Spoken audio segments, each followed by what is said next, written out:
Halo sahabat perantau dimanapun Anda berada. Kali ini kita akan membahas tentang perayaan hari kenaikan Yesus ke surga yang dirayakan umat Kristiani setiap tahun.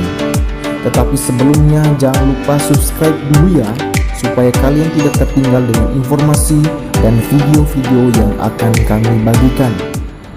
Kenaikan Yesus Kristus ke surga digambarkan sebagai peristiwa yang terjadi 40 hari setelah peristiwa wafat dan kebangkitan Kristus. Dikatakan bahwa para muridnya menyaksikan Yesus Kristus terangkat naik ke langit dan kemudian hilang dari pandangan setelah tertutup awan. Peristiwa ini tertulis dalam kitab suci Perjanjian Baru.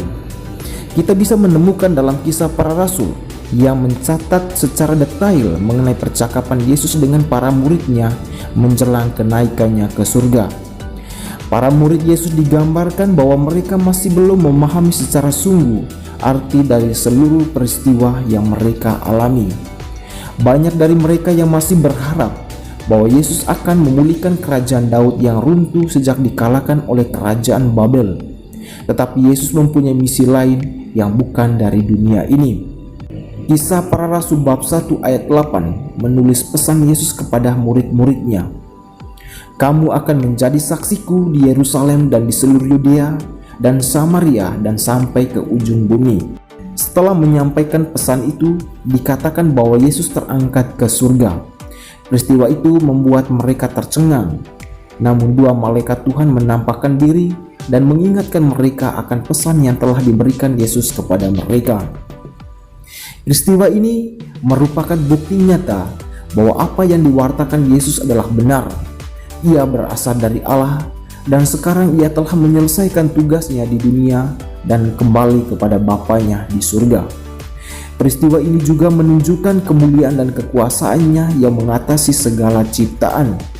Yesus Kristus mengambil peran sebagai Raja atas seluruh ciptaan, sehingga di dalam kemuliaannya ia memerintah dan memelihara seluruh ciptaan. Kenaikan Tuhan Yesus ke surga memberikan pengharapan dan kebenaran akan janjinya menyediakan tempat bagi orang-orang yang percaya kepadanya. Peristiwa tersebut memberikan kepastian tentang kehidupan setelah kematian, bahwa hidup kita tidak berakhir di dunia ini. Kita masih mempunyai kehidupan setelah kematian, yaitu hidup dalam persekutuan dengan Tuhan. Kenaikan Tuhan Yesus ke surga tidak berarti juga bahwa persekutuan para murid dengan Tuannya hanya berakhir sampai di situ. Tetapi peristiwa itu membuka babak baru dan tugas baru yang perlu dikerjakan oleh para muridnya dengan perantaran Roh Kudus. Ketika Yesus Kristus terangkat ke surga, ia memberi pesan kepada para muridnya untuk menjadi saksi di seluruh dunia, mewartakan Injil kepada umat manusia, sehingga manusia pun kembali kepada hakikatnya, karena dunia terancam kepunahan akibat dosa. Oke sahabat perantau, itulah ulasan singkat kami tentang hari kenaikan Tuhan Yesus ke surga. Semoga bermanfaat bagi penghayatan iman kita. Pace e bene.